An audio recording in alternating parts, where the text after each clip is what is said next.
Hechos capítulo 6, del versículo 8 al versículo 15. Os aconsejo leer el 7 en casa, ¿vale? Y después el 8, capítulo 8, versículo 1. Os aconsejo leer el 7, que voy a tratarlo también, pero no en profundidad. Hechos de los Apóstoles, capítulo 6, versículos del 8 al 15 y capítulo 8, versículo 1. Y Esteban, lleno de gracia y de poder, hacía grandes prodigios y señales entre el pueblo. Entonces se levantaron unos de la sinagoga llamada de los libertos, y de los de Cirene, de Alejandría, de Cilicia y de Asia, disputando con Esteban. Pero no podían resistir a la sabiduría y al espíritu con que hablaba. Entonces sobornaron a unos para que le dijesen que le habían oído hablar palabras blasfemas contra Moisés y contra Dios. Y soliviantaron al pueblo, a los ancianos y a los escribas, y arremetiendo le arrebataron y le trajeron al concilio. Y pusieron testigos falsos que decían: este hombre no cesa de hablar palabras blasfemas contra este lugar santo y contra la ley. Pues le hemos oído decir que ese Jesús de Nazaret destruirá este lugar y cambiará las costumbres que nos dio Moisés. Entonces todos los que estaban sentados en el concilio, al fijar los ojos en él, vieron su rostro como el rostro de un ángel. Capítulo 7 es su predicación. 8:1. Y Saulo consentía en su muerte. En aquel día hubo una gran persecución contra la iglesia que estaba en Jerusalén, y todos fueron esparcidos por las tierras de Judea y de Samaria, salvo los apóstoles. Bueno, el título de este mensaje es el primer mártir. Desgraciadamente, desafortunadamente, la iglesia tiene un gran listado de mártires, de personas que han muerto por su fe. Hoy en día hay mártires. Hoy en día hay personas que sufren el martirio, la persecución, no solamente ser desposeído de sus bienes en la cárcel, sino incluso la pena de muerte. Hemos visto hace poco ejemplos en países islámicos, fundamentalistas, y en otros países de la tierra, en otras naciones, donde ser cristiano implica y conlleva el riesgo no solamente de perder tu posición, de perder tus bienes, incluso de perder la vida. No nos confundamos, eso es así en algunos lugares de la tierra hoy en día, no hace 2000 años, solo hace 2000 años, ¿verdad? Vamos a meditar en este primer mártir de la iglesia. No creo que podamos estar seguros de que tenemos algo que merezca la pena, por lo que merezca la pena vivir, si no estamos dispuestos a morir por ello. Las cosas que realmente importan, uno estaría dispuesto a morir incluso por ellas, ¿no? Ese, digamos, es el valor que damos, ¿no? No creo que podamos estar seguros de que tenemos algo por lo que merezca la pena vivir, a no ser que estemos dispuestos a morir por ello. Por supuesto, la gente puede arriesgar su vida y arriesga su vida sin sentido, muchos solamente por experimentar un subidón de adrenalina. Y vemos en la televisión como la gente practica deportes de alto riesgo, saltan de puentes, vuelan como los pájaros, ¿no? Y vemos a veces como la gente pierde la vida practicando deportes de alto riesgo, ¿no? ¿Verdad? Muchos jóvenes exaltados y gente que no son jóvenes viven peligrosamente solo por esa misma emoción, por buscar esa emoción, ¿no? Por cargar, por llenarse de adrenalina, por desafiar la muerte, por desafiar los límites que uno tiene, por superarse personalmente. Y uno puede decir: oye, es que esta gente es valiente. No, esto no es valentía, esto es temeridad, es ser un temerario. Poner tu vida en riesgo simplemente por recibir un subidón de adrenalina, por decir: fíjate, yo hago algo que no hace nadie, eso no es valentía, eso es temeridad, ser un temerario, ¿vale? Esta temeridad no es fruto de una valentía real. Esas personas realmente no son valientes, porque ¿cuál es la definición de alguien valiente? La persona realmente valiente pone en riesgo su vida de una forma reflexiva y sobria. La vida es preciosa, uno no la arriesga por cualquier motivo. Bueno, se ve que algunos sí, ¿verdad? Pero yo no arriesgaría mi vida por cualquier motivo, no entregaría mi vida por cualquier causa. Tendría que pensar realmente si vale la pena la causa por la cual yo voy a entregar mi vida. Si tuviese que defender a mi familia, Creo que eso es una causa, ¿verdad? Defender a mi familia de un ataque de alguien, pues eso, claro que sí, estaría dispuesto, seguramente. Entonces, cuando uno está dispuesto a arreglar su vida, tiene que valorar, tiene que considerar si por eso, por lo que va a dar su vida, a entregar su vida y a poner su vida en riesgo, vale realmente la pena. Vale realmente la pena, ¿verdad? Entonces, como digo, la persona realmente valiente pone en riesgo su vida de manera reflexiva, sobria, porque algo muy importante está en juego. Sea la vida de tu familia, en el caso de los cristianos, nuestra propia fe, ¿verdad? Si le damos ese valor, si estaríamos dispuestos incluso a entregar nuestras vidas por la fe, ¿no? Por lo tanto, la persona valiente no se arriesga y no pone en riesgo su vida simplemente para experimentar un subidón, sino que lo hace por principios y por valores, no para divertirse, no para superarse a sí mismo, no para decirle a otros, fíjate lo que hago, tú no lo puedes hacer, ¿verdad? El valiente está dispuesto a entregar su vida de una forma reflexiva, sobria y también pensando, ¿verdad? Y lo hace por principio y por valores, por principios y valores.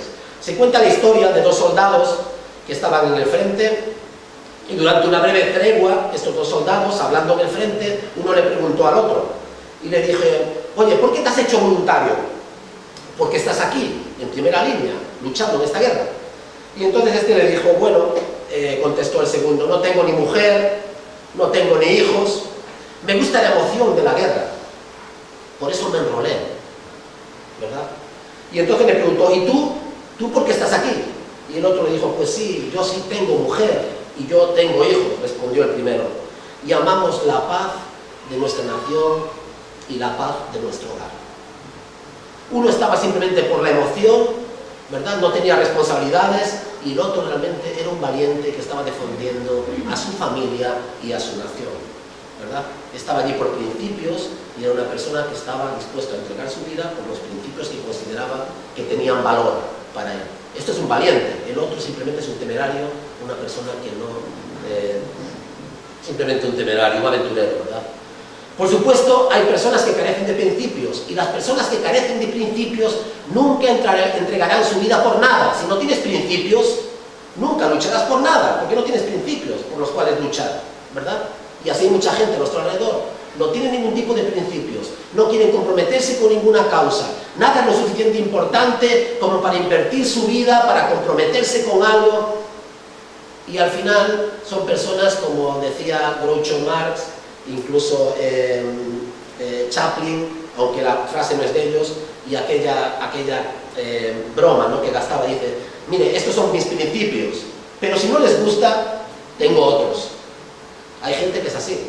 Estos son mis principios, si no te gustan, los cambio, tengo otros. Al final, no tienes principios. Y si no tienes principios, no estás dispuesto a comprometer tu vida con una causa mayor que no seas tú mismo. Solo importa tú mismo, tu bienestar, tu persona y nada más. No hay ningún principio, ¿verdad?, por el que estés dispuesto a sacrificarte, ¿verdad? En este capítulo vamos a estudiar sobre Esteban. Y Esteban era un hombre de principios. Era un hombre que tenía unos principios muy fuertes. Era un hombre creyente, era un hombre que Dios había rescatado, era un hombre que había experimentado la gracia, la misericordia de Dios, que había tenido un encuentro personal con el Señor, y para él su fe era algo tan importante que era una fe por la cual merecía la pena vivir, la cual merecía la pena vivir, y por la cual incluso si hacía falta, valía la pena morir. Esos eran los principios de Esteban, ¿vale? A diferencia de estos soldados que he comentado, él no va al campo de batalla y no entrega su vida en una batalla, ¿verdad? No le lleva al campo de batalla sus principios, sino que le lleva ante el concilio, fruto de una falsa acusación, y al final le lleva a entregar su vida como el primer mártir. Y muere por su fe cristiana, por su fe en Cristo Jesús. No sabemos mucho de Esteban. Lo que nos dice, lo que hemos leído en este capítulo, que era un varón lleno de fe y del Espíritu Santo, versículo 5, ¿no? Era un varón lleno de fe y del Espíritu Santo, y que hacía grandes prodigios y señales entre el pueblo, capítulo 6, versículo 8.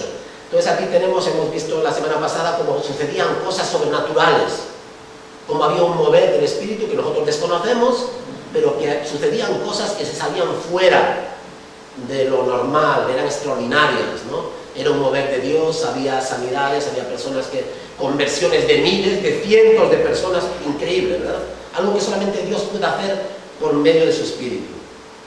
Era un varón lleno de fe y del Espíritu Santo, capítulo 6, versículo 5, hacía grandes prodigios y señales en el pueblo, capítulo 6, versículo 8.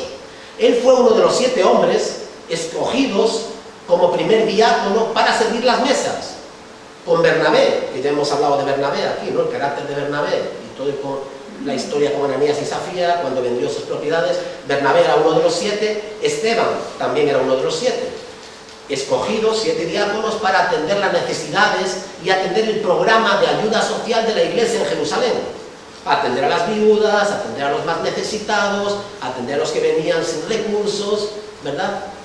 Vendían las propiedades los que querían voluntariamente, las entregaban a los apóstoles, los diáconos distribuían entre los más necesitados lo que resultaba de las ventas, ¿no? Apoyar era una iglesia, como decíamos, unida, una iglesia que velaban no solamente en palabras, sino en hecho, de verdad, los unos por los otros, y donde había realmente una preocupación comunitaria. La iglesia era importante, era una comunidad, era una familia, y se velaban los unos por los otros. Ahí tenemos aquí a Esteban, en este grupo, que atendía también las necesidades de la iglesia. Sin duda, Esteban, como nos dice el texto que hemos leído, se vio envuelto en un debate teológico con algunos de una sinagoga que se llamaba la Sinagoga de los Libertos, y que era también de personas como él que venían de otras partes, como hemos visto antes, a la fiesta de Pentecostés, y que se habían quedado, pero venían de otras partes, eran judíos de la diáspora, estaban viviendo en otros lugares, no en Jerusalén, habían venido para Pentecostés, ¿no? Y se ve que tiene aquí una controversia con ellos. Se ve que no podían resistir la sabiduría y el espíritu con el que hablaba, la convicción con la que hablaba, los argumentos que utilizaba, y entonces, como no podían con él hablando, ¿no? Discutiendo, argumentando, pues entonces lo que hacen es crear buscar falsos testigos y acusarle falsamente y llevarla al concilio, ¿no? Entonces, versículo 10, no podían resistir a la sabiduría y al espíritu con el que hablaba, y para vergüenza suya, de estos que le acusaban, siendo incapaces de confrontarle por medio de argumentos, recurren a la intriga y a la conspiración. Esto a veces se ve, ¿no? Como cuando uno no tiene argumentos, ya viene ¿qué? El argumento ad hominem. Entonces viene la descalificación de la persona. Cuando no puedes a alguien con argumentos convencerle, ¿verdad? Ganar en una discusión, pues, argumentando con la palabra. Entonces, si no puedes y ves que la persona te ha superado, pues muchas veces la gente recurre ¿a qué? Al argumento contra el hombre. Y entonces vienen ya las falsas acusaciones, etcétera, etcétera, ¿no? Y esto es lo que pasa aquí. No pueden con él y entonces ya buscan falsos testigos y le acusan falsamente, ¿vale? Recurren a la intriga y a la conspiración, primero levantando falso testimonio. Falso testimonio. Qué fácil es levantar un falso testimonio, ¿eh? Qué difícil es después borrar la mancha que un falso testimonio produce.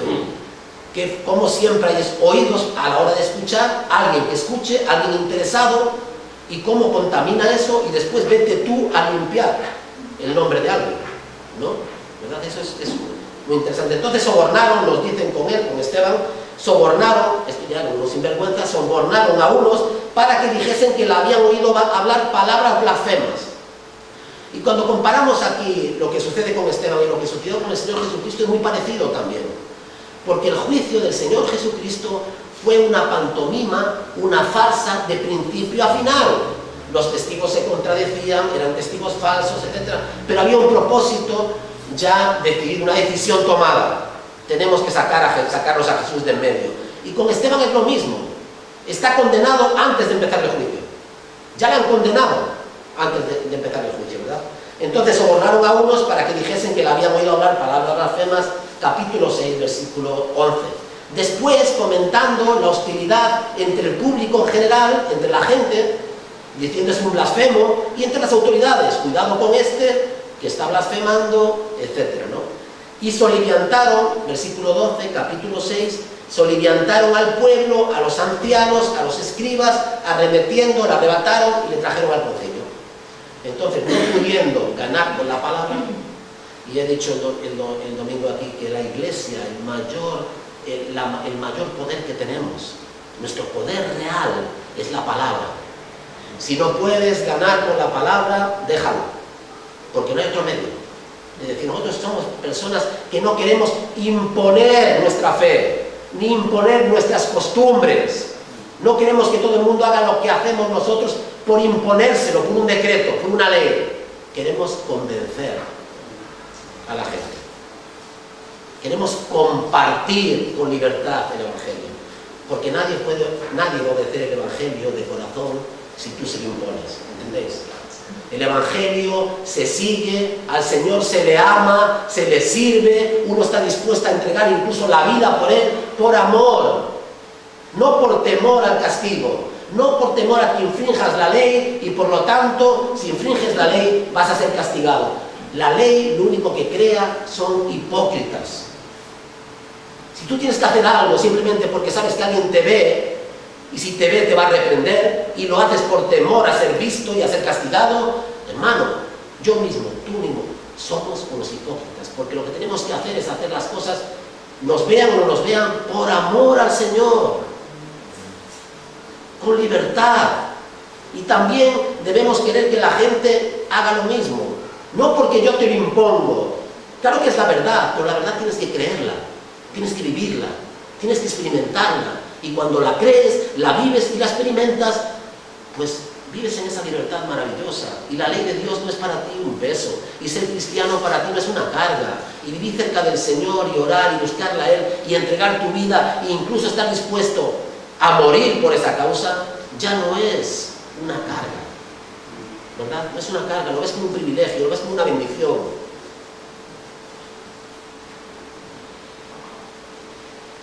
Porque este joven tan ejemplar acaba siendo víctima de semejante juicio brutal. Y Lucas lo deja bien claro, fue objeto de un vergonzoso complot para incriminarle. Aquí tenemos otro justo, el justo con mayúsculas es el Señor Jesucristo. Ese era el justo, ¿verdad? El justo muriendo por los injustos para llevarnos a Dios. Aquel que no había cometido pecado fue hecho pecado para que tú y yo fuésemos hechos justicia, justificados, perdonados, lavados. ¿Por qué?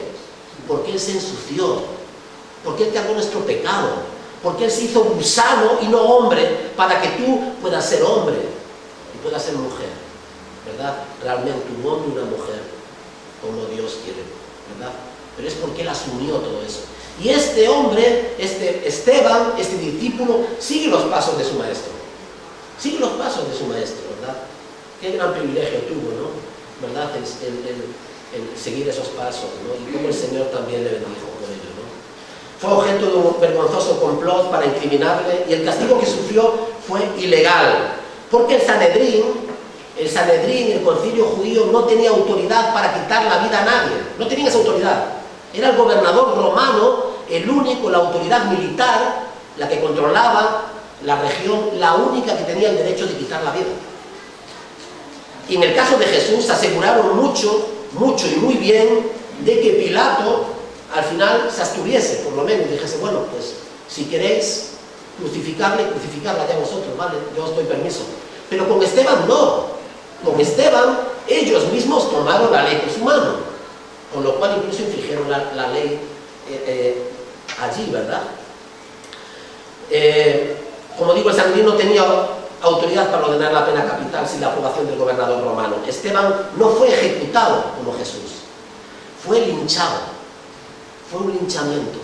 Le cogieron, le acusaron, le llevaron con falsos testigos, después le sacaron fuera de la ciudad y allí le apedrearon hasta que murió. No fue una ejecución, ni fue un juicio justo, fue un linchamiento, ¿vale? Lo que hicieron con él. Su juicio fue una parodia como el del Señor de principio a final. Aquí incluso se atrevieron a no tener que echar mano de Pilato, del gobernador romano. Fijaros, ¿no? ¿Verdad? Estaban muy calientes los ánimos con todo lo que estaba pasando en la ciudad y con lo que la iglesia cristiana estaba creciendo. Se sentían ya demasiado amenazados. Dos tipos de personas: los simpatizantes silenciosos y los que miran los toros sobre la barrera. Vamos a meditar en estos dos tipos de personas, ¿vale? Los simpatizantes silenciosos. Nos dice, para nuestra sorpresa, que en este crecimiento tan grande de la iglesia, donde había tantos que se habían convertido, 3.000, después de los 3.000 más, después 5.000, ¿no? Solo varones, había mujeres y niños, de este crecimiento tan increíble. Después de que la gente en Jerusalén viese cómo la iglesia vivía, que a los más necesitados, a los más pobres, la iglesia incluso proveía para que viviesen, ¿no? Esta nueva comunidad que sorprendía a todos, ¿no? Donde había gente con más poder adquisitivo, más ricos, gente muy humilde, de todo tipo de personas, esclavos, libertos, ¿verdad? Romanos, judíos, de la dispersión. Y esto era algo sorprendente, ese tipo de comunidad. Y la gente que lo veía, a unos que no se habían convertido, se asombraban. Se asombraban. Y se admiraban. Y decían, esto no lo hemos visto nosotros. Claro, es una obra sobrenatural del Espíritu Santo, ¿no? ¿Verdad? Creando la iglesia. Y entonces, fijaros, dice que el pueblo, los que no habían conocido al Señor, el pueblo, la gente alrededor, les alababa grandemente. No habían creído, no eran seguidores de Cristo, pero les alababa, se admiraban de lo que estaba sucediendo, ¿no? O sea, estaban asombrados. Y la joven iglesia era un grupo popular y bien considerado en Jerusalén. Como digo, la joven iglesia era un grupo popular y bien considerado por la mayor parte del pueblo, de la ciudad. Pero este pueblo, esta gente que les alababa, no estaba dispuesta a expresar más allá de su admiración. Nos gusta la iglesia, nos asombra lo que está sucediendo, pero yo no quiero dar un paso más allá. ¿Os suena algo de esto? Esto os suena, ¿verdad? Esto podemos verlo como algo también muy cercano. La mayor parte del pueblo no estaba dispuesta a expresar su apoyo abiertamente. ¿Por qué? Porque tenía miedo. Tenía miedo.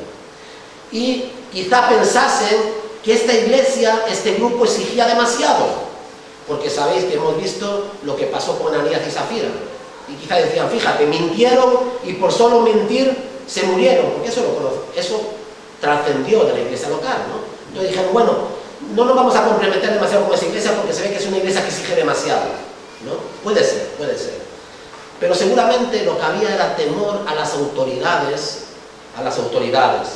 porque el Sanedrín, y estaba claro que el Sanedrín, que era el consejo judío, desaprobaba el cristianismo. Era el mismo Sanedrín y el mismo sumo sacerdote los que habían crucificado al maestro, ¿verdad?, al Señor, a aquellos que seguían los cristianos, a Cristo. Por lo tanto había temor. El Sanedrín había crucificado a su maestro, había encarcelado y azotado a Pedro y a Juan, lo hemos visto, perseguido a la iglesia, y por eso mucha gente decía, mira, la iglesia me gusta, lo que hacen me encanta, se ayudan los unos a los otros, yo creo que lo que dicen incluso es verdad, pero sabes, es mejor ver los toros desde aquí, desde la barrera, a ver qué pasa. A mí me cae muy bien, me gusta mucho. Mira, yo conozco gente en Almuñécar con la que he hablado y me han dicho, yo no voy a la iglesia, pero si tuviera que ir a una iglesia, iría a la tuya. Y además, cuando tú me cuentas esas cosas, yo creo que tú tienes razón, pero no están dispuestos a pasar de ahí. Son simpatizantes, pero no están dispuestos a dar un paso más, ¿vale? Y esto es lo que encontramos aquí. Claro, igual, la familia igual, efectivamente. Entonces, era mejor ver los toros desde la barrera. Simpatizamos con la iglesia. Esta es la actitud de muchos que nos rodean, como dice Teresa, incluso la misma familia, nuestra familia, ¿verdad? Respetan lo que hacemos, respetan la iglesia, respetan la Biblia, pero no están dispuestos a dar un paso más, a comprometerse, por si acaso. No quiero ya, porque eso ya es complicarse mucho la vida. Ya es mucho complicarse la vida, ¿no? Entonces, lo que os digo, ¿no? A mí me decían, si pensasen ir a alguna iglesia, iría a la vuestra, porque el cristianismo es un cristianismo sencillo, predicáis la palabra, ¿verdad? Es eso, ¿no? Se ve incluso que vosotros lo vivís, eso me lo han dicho amigos católicos, se ve que incluso que la fe, que tenemos cosas en común, vosotros lo vivís con más pasión, con más seriedad. Vosotros sois más serios que nosotros. Sí, pero no estás dispuesto a comprometerte, a pasar de ahí. Eres un simpatizante, silencioso. Hoy en día en España nadie va a encerrarte. Nadie va a encerrarte. Nadie va a azotarte, ni ejecutarte. Nadie va a perseguirte por ser cristiano. Pero la burla, quizá no delante de ti, pero cuando te vas, es parte de nuestra experiencia cristiana, ¿no? El que dice, yo creo en la resurrección, en el Señor Jesucristo, la salvación. Bueno, igual delante de ti la gente mantiene las formas y puede decir, mira el cristiano este, mira este, con qué cuento, eso quién se lo cree, ¿no? ¿Verdad? Eso es parte de la experiencia. No lo digo con ningún tipo de amargura, ni con ningún tipo de complejo, simplemente diciendo que es parte de nuestra experiencia y tenemos que asumirlo y no pasa nada, no pasa nada, no hay ningún problema, hermanos. Que digan lo que quieran, que piensen lo que quieran, que reaccionen como quieran, nosotros vamos a lo nuestro, ¿vale? Entonces, eso no es un problema, no lo digo como ningún tipo de complejo, ni nada por el estilo, ¿no? El menosprecio, que te menosprecien, intelectualmente. Hablamos con ciertas personas que han estudiado o que tienen estudios o tienen títulos y también dicen, ¿cómo crees en la Biblia? ¿Cómo crees que la Biblia es la palabra de Dios? ¿Verdad? Un menosprecio por algunas personas, un menosprecio intelectual, como si la gente que estamos en la iglesia fuésemos tontos. Yo creo que tontos aquí, no sé, no somos ninguno, ¿me entendéis? Pero a la gente, ¿cómo puedes creer eso? Y intelectualmente eso, claro, porque la fe, ¿verdad? Creer estas verdades no es solamente algo que Dios usa la razón, sino que hay que creer para entender. Y sin creer es imposible comprender. Primero es creer y cuando uno cree empieza, ¿verdad?, a entender las cosas. Lo decía San Agustín, ¿no? Ser cristiano evangélico, la distancia social, hablamos de distancia social. Si hablas mucho, la gente va a poner distancia contigo a veces. La gente pone distancia con nosotros a veces por ser cristianos evangélicos. No todo el mundo, gracias a Dios, pero también hay gente que nos encontramos así, que ya mantiene distancia y dice, uy, con este no, porque este ni le gusta la fiesta como yo, ni puedo blasfemar como yo blasfemo, ni puedo hablar de las cosas que hablo porque a él no le gusta. Entonces, distancia social. Nosotros sabemos lo que es la distancia social antes del COVID, los evangélicos también, por causa de nuestra fe. Y no os estoy hablando de ser gente cerrada, ¿eh? No estoy hablando de ser gente de mente cerrada, sino siendo incluso abiertos, siendo personas que vivimos en el mundo, ¿no? ¿Vale? No sectarios. Como digo, ser cristiano evangélico te pone en el punto de mira de la gente a veces y evidentemente nos hace ir contracorriente. Y eso es una realidad también. Y muchos simpatizantes silenciosos no quieren dar ese paso porque sabían que estarían ahí también, ¿verdad? Entonces no quieren comprometerse. Ser cristiano tiene que hacernos diferentes. No os digo en la forma del peinado, en la forma en la que vestimos, si hacemos esto o lo otro, sino en la forma en la que vivimos y en nuestras convicciones, ¿verdad? En nuestras convicciones. Hay que reconocer que esto nos cuesta. A la mayoría de nosotros nos gustaría escabullirnos y mantenernos un poco camuflados entre la multitud y entonces no tener que estar dando explicaciones y no tener que sufrir a veces ese rechazo. Es normal, es humano. A mí también me pasa, ¿verdad? Pero tenemos que entender que lo que hemos creído, a quién seguimos, a quién servimos, merece la pena. Merece la pena a veces sufrir esa contradicción. Merece a veces la pena sufrir esas situaciones, pasar por esas situaciones, ¿verdad? Por amor al Señor.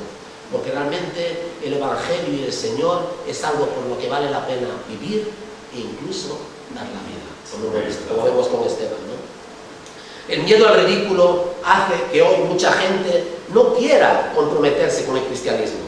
Exactamente como ocurría en Jerusalén, y el temor a lo que otros dirán, y el temor al rechazo, y el temor a la incomprensión, y el sufrir quizá el desprecio o el menosprecio de otros, ¿no? Pero el Señor Jesucristo nos ha dicho claramente, el que quiera seguirme, el que quiera ser mi discípulo, el que quiera seguirme, tome su cruz y sígame. Y tomar la cruz, podemos pensar que es algo porque cuando alguien toma la cruz, cuando Jesús tomó la cruz, iba al Gólgota, iba a ser crucificado. Y si al Señor le persiguieron, y si al Señor dijeron falso testimonio de Él, y si al Señor le llamaron comedor, bebedor, que fíjate con quién anda, fíjate cómo con quién está, ¿verdad? No tendrá demonio. Si hablaron de todo del Señor y al final le crucificaron en el Gólgota al justo, que no tenía pecado, a Dios hecho hombre, ¿qué esperamos nosotros? Hermanos, yo sinceramente, os lo digo sinceramente en esta mañana, no quiero ser perseguido, no quiero ser mártir, no quiero sufrir por el Evangelio. Pero ahora os digo la segunda parte. Pero si es necesario, si el Señor cree que esa es la voluntad para mi vida, entonces estoy dispuesto a sufrir por el Evangelio y a morir por causa del Evangelio. Solamente si el Señor cree, y entonces, como yo soy cobarde, como todos nosotros, o igual soy valientes, tendría que decirle: Señor, fortaléceme, Señor, lléname de gracia, Señor, dame la entereza, el coraje y la valentía para sufrir por causa del Evangelio, ¿verdad? Y entonces, así es como me presentaría delante del Señor, con humildad, y decir: Señor, lo quiero porque también tengo un ejemplo en el Señor. Señor, si es posible, pase de mí esta copa. El Señor no era un cobarde, ¿verdad? Pero el Señor también dijo: Señor, si es posible, pasa de mí este cáliz, pasa de mí esta copa, pero hágase tu voluntad. Y eso es lo que los cristianos tenemos que hacer, estar dispuestos, si hace falta, a que se haga la voluntad de Dios en nuestras vidas. Esteban estuvo dispuesto, y tenemos un ejemplo maravilloso de este joven hombre, ¿verdad?, de Dios.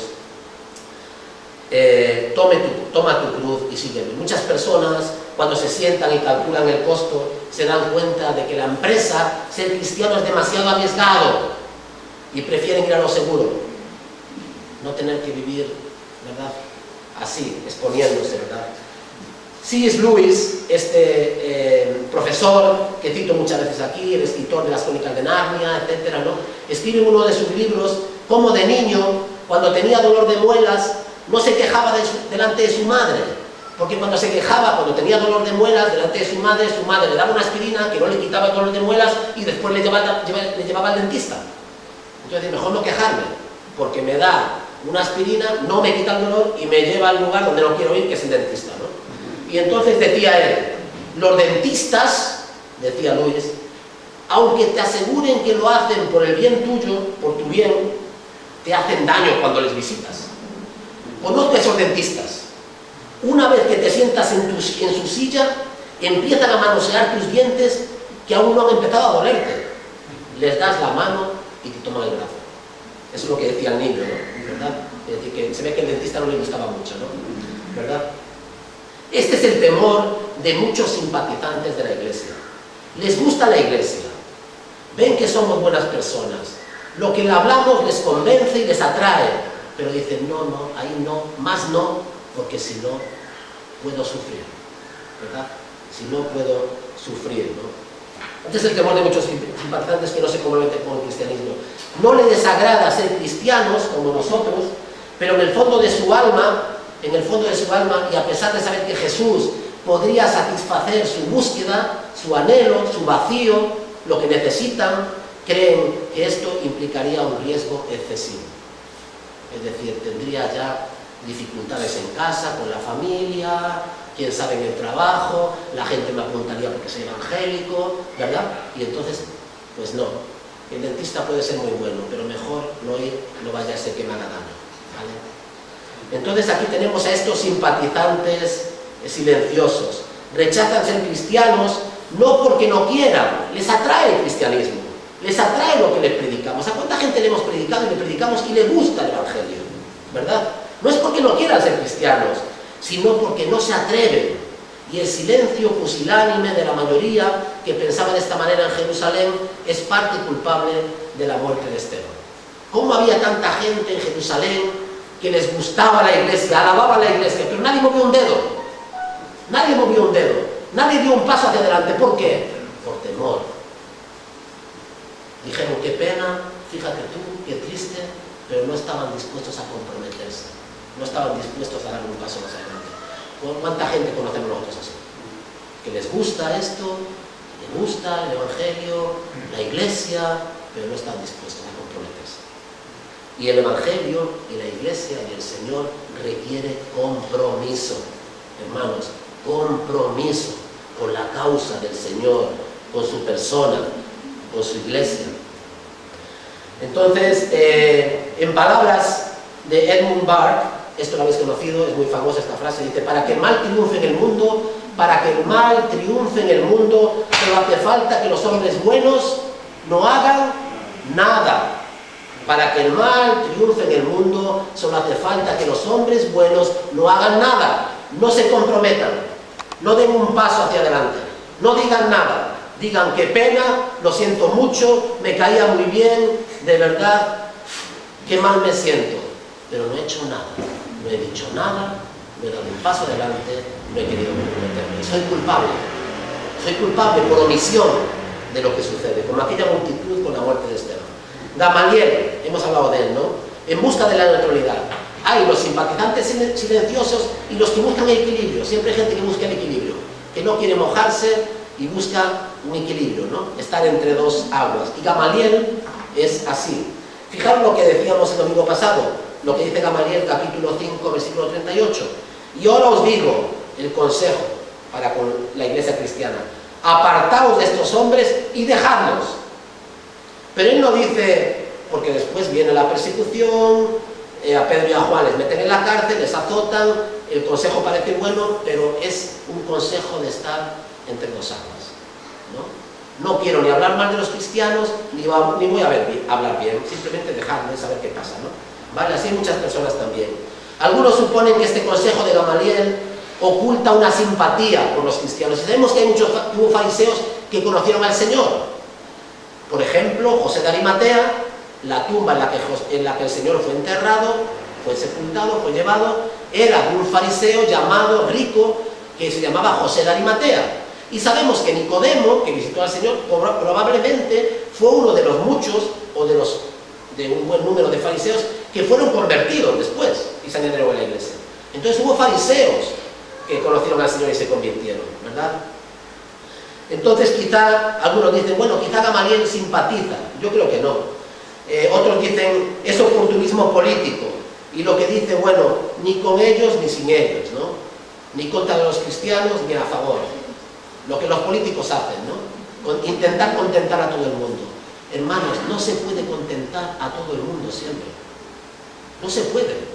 Cuando uno tiene que tomar partido por una causa justa, cuando uno tiene que decir la verdad, no vas a contentar a todo el mundo. No podemos hacer esos malabares, a veces sí, pero en multitud de ocasiones no podemos contentar a todo el mundo, ¿verdad? Entonces lo que dijo es: dejemos que los romanos se apañen con estos cristianos, como han hecho como los demás celotes, Galileo, si recordáis el domingo pasado, Teudas y Judas el Galileo, que se había levantado antes. Bueno, que se apañen los romanos con estos. Dejémosle nosotros, ¿verdad? Otros dicen que es lo que hace este hombre es la vacilación típica académica, no mojarse con nada nunca, ¿no? ¿Verdad? Y entonces encontramos es nadar y guardar la ropa. Dar una opinión, nadar y guardar la ropa. ¿Cuánta gente conocemos así también, no? Quiere estar, pero no quiere implicarse, ¿no? Pero da una opinión, pero tampoco que no me identifique a mí con eso, ¿verdad? Estar ahí como en la neutralidad. El refranero español lo define muy bien. Nadar y guardar la ropa. Oye, pues a veces no se puede nadar y guardar la ropa al mismo tiempo. El que nada se moja, y el que se mete en el río se moja, ¿verdad? Pero Gamaliel no quiere mojarse, no quiere mojarse. Siendo un experto en ver las caras de la misma moneda, las dos caras, busca instintivamente una decisión que no lo comprometa. No quiere comprometerse. No queriendo ni dar la razón ni contradecir a los cristianos, opta por una política de dejar hacer. Veamos lo que ocurre, dejémonos solos. Ha habido muchos hombres así a lo largo de la historia. Se sientan en la barrera y rehúsan a tomar partido a la hora de la verdad. Y entonces, con la justicia, con las cosas justas, con las causas justas, el cristiano no puede mirar los toros desde la barrera.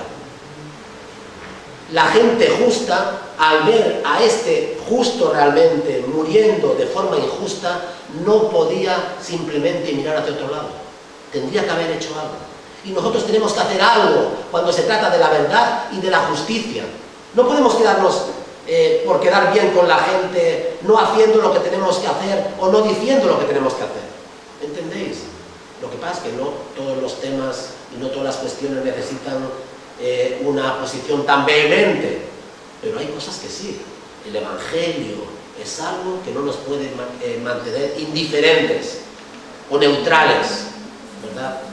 Somos cristianos, no nos avergonzamos del Señor, no nos avergonzamos del Evangelio, predicamos el Evangelio, le guste o no le gusta a la gente. Cuando tenemos que decir algo que es verdad, lo decimos con humildad, ¿verdad? Con humildad, con amor, pero tenemos que decir, tenemos que predicar el Evangelio y tenemos que defender la causa del Evangelio. Hay muchas personas que se sientan en la barrera, rehúsan tomar partido a la hora de la verdad. Son aquellos que no buscan un tipo de compromiso o un acuerdo cuando se necesita una decisión. A veces hay que tomar decisiones. Y entonces hay muchas personas que son reacias a tomar partido, a tomar una decisión, ¿verdad? A dar un paso al frente, ¿no? No es posible defender el yo no sé, yo no creo, bueno, vamos a ver, ¿no? La neutralidad. El Señor dice que el que no está conmigo está contra mí. No hay en el Evangelio medias tintas. O eres cristiano o no lo eres. O defiendes la causa del Evangelio o no la defiendes. O predicas el Evangelio o te avergüenzas del Evangelio. No hay neutralidad posible, ¿verdad? O amas a la Iglesia o no la amas. No es bueno, ¿no? O amamos a los que amamos y estamos dispuestos a sacrificarnos por ellos y nos preocupamos por ellos y nos duelen los que amamos, o si no, no es amor, no hay un compromiso de verdad. Porque si no te duele, si no estás dispuesto a sufrir, si no estás dispuesto a entregarte por los que amas y por las causas que tú amas, y en este caso por el Evangelio y el Señor, entonces tenemos que hacer un autoexamen, ¿verdad? Un autoexamen. Gamaliel ya no podía evitar reconocer que había sido cómplice de la muerte de Esteban, porque esto no puede ser neutral ante esta situación. Ni los simpatizantes que no hicieron nada, ni este hombre que dio un consejo para complacer a unos y complacer a otros, ¿verdad? Nadar y guardar la ropa. Él era tan culpable de la muerte de Esteban como aquellos que no dijeron nada. Como aquellos que no dijeron nada, ¿verdad? Como no pudo Pilato tampoco lavar el corazón de la mancha producida por la sangre de Cristo, por mucho que se lavara las manos. A Pilato lo vemos con simpatía, en cierta forma, ¿no? Porque Pilato dijo, no, yo no veo en este hombre ninguna culpa. Este hombre no es culpable. Este hombre no debía ser ajusticiado. Pero allá vosotros. Yo me lavo las manos. No.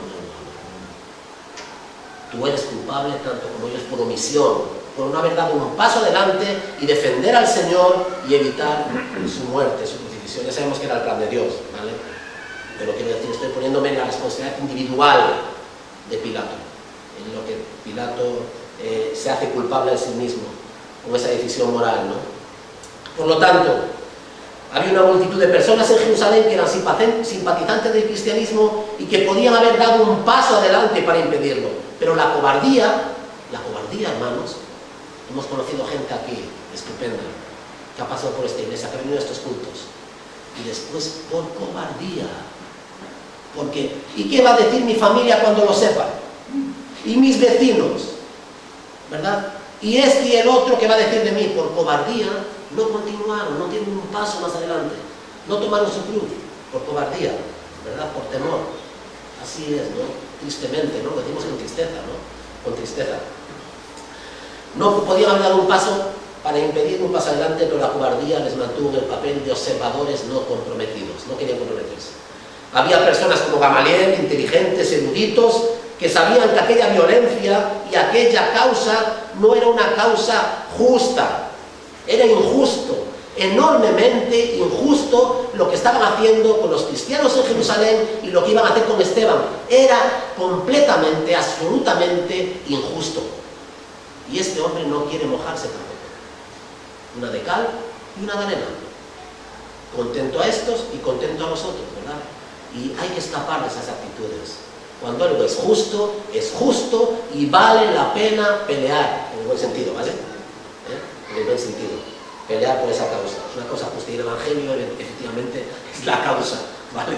Es la causa por la que tenemos que luchar por el Evangelio.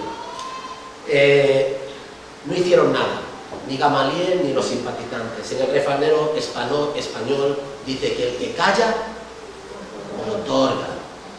Entonces, si yo callo ante la injusticia, estoy haciéndome culpable junto con aquel que que perpetra aquel que hace la injusticia. El que calla otorga. Si yo callo ante la injusticia, estoy también otorgándome o culpable. Si hubiéramos preguntado, estoy acabando, si hubiéramos preguntado por qué cogían piedras y las arrojaban a este joven, ¿sabéis lo que había dicho esta multitud? Por la gloria de Dios, por amor a Dios. Es un hereje. Ha blasfemado contra el templo y ha blasfemado contra la ley y ha blasfemado contra Moisés. Uf, qué miedo esto, ¿no? Qué miedo que gente pueda usar el nombre de Dios para hacer tal tamaña atrocidad. Y tenemos que huir lo más rápido posible y lo más lejos posible de aquellos que usen el nombre de Dios para ejercer la violencia contra otros. Porque los corazones se ganan con la palabra. Y también a veces no se ganan. Y a veces lo que resulta de esa predicación es el rechazo, incluso el martirio. Pero ese es el camino del cristiano. El camino del cristiano no es ejercer la violencia, no es imponer el cristianismo con las armas, con el fuego, ¿verdad? Con la ley, con el peso.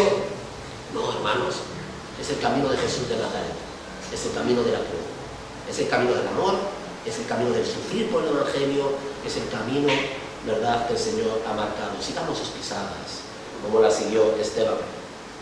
Preguntando por qué cogían piedras y las arrojaban con tanta ira contra aquel joven, habrían respondido sin lugar a dudas que estaban sirviendo a Dios, ejecutando un hereje, como la ley de Moisés les había dicho que hicieran. Puede que los simpatizantes silenciosos y las personas como Gabriel vivan más y tengan menos problemas que nosotros, ¿verdad?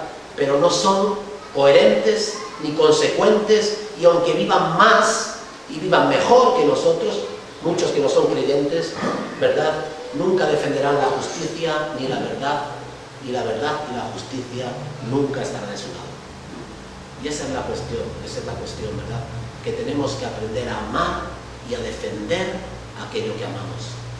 No con la violencia, no con la imposición, con la palabra, hermanos, con la palabra, estando dispuestos incluso a sufrir la contradicción de otros, a sufrir el rechazo de otros por causa del Evangelio, a seguir las pisadas del Maestro, a ir a la cruz si hace falta, ¿verdad? Y que hablen de nosotros lo que quieran, y que nos hagan lo que quieran por causa del Evangelio. Ese es el camino, no es otro, ¿verdad?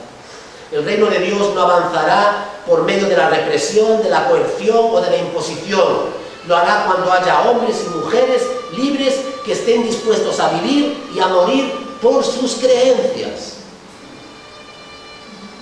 El reino de Dios no avanzará por medio de la represión, de la coerción o de la imposición. Lo hará cuando haya hombres y mujeres libres que estén dispuestos a vivir y a morir por sus creencias, por el Evangelio. Así es como avanza el Evangelio. Así es como realmente avanza el Evangelio. La iglesia primitiva estaba casada con la pobreza, con las prisiones, con las persecuciones.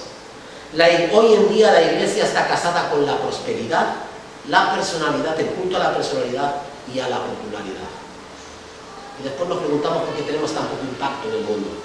Porque ya vivimos con otros valores, que no son los valores del corazón del Evangelio, ¿verdad? Con el derramamiento de la sangre de Esteban, la vida terrenal de Esteban llega a su fin. Pero como escribiera San Jerónimo, la sangre de los mártires es la simiente de la iglesia.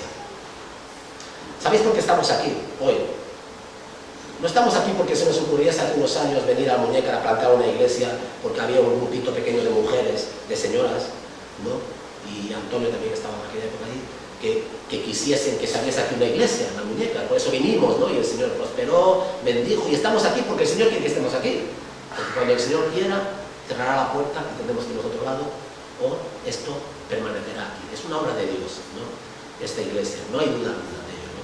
Pero lo que quiero deciros es que si pensamos en los españoles, voy a acabar ya, si pensamos en los españoles que en el siglo XVI entregaron su vida para tener esta Biblia, estamos leyendo hoy.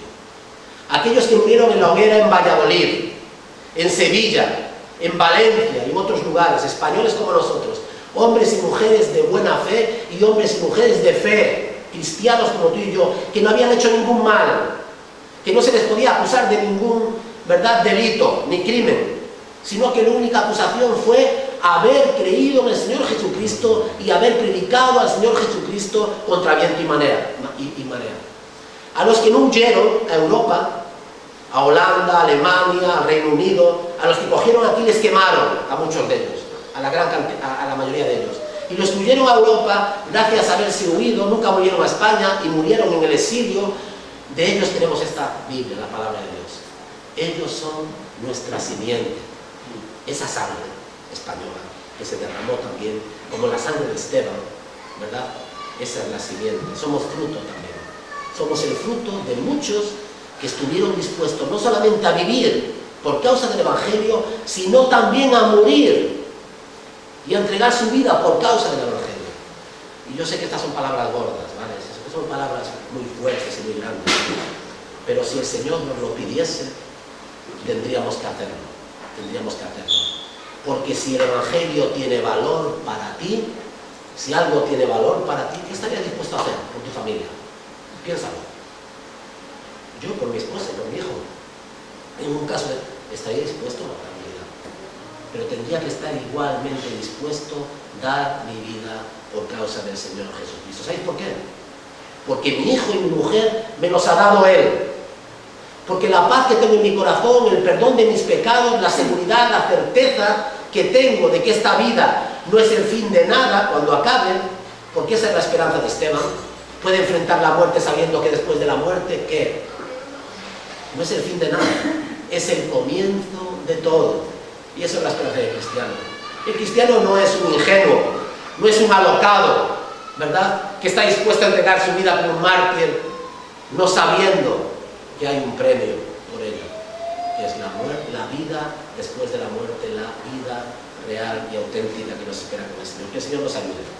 Si ahora sufres en parte la persecución, la contradicción, la burla o el menosprecio, dichoso, bienaventurado, alegre seas. Hemos conocido algo por lo que vale la pena vivir y por lo que sin duda alguna tiene que valer la pena incluso morir. Así que sí. Al Señor sea toda la gloria. Amén. Que el amor de Dios el Padre, que la gracia del Señor Jesucristo y que todo el consuelo y el poder de su Santo Espíritu sea con todos nosotros. Amén. Amén.